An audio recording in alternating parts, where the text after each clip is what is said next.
అనుకున్నామని జరగవు అన్ని, అనుకోలేదని ఆగవు కొన్ని, జరిగేవల్లి మల్చికని అనుకోవడమే మనిషి పని.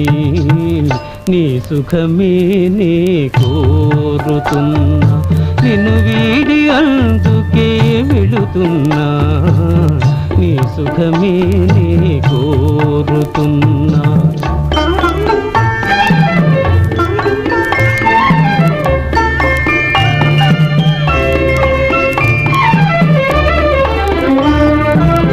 పసి పాపవలే ఒడి చేర్చినాను, కను పాపవలే కాపాడినాను, గుండెను గుడిగా చేశాను.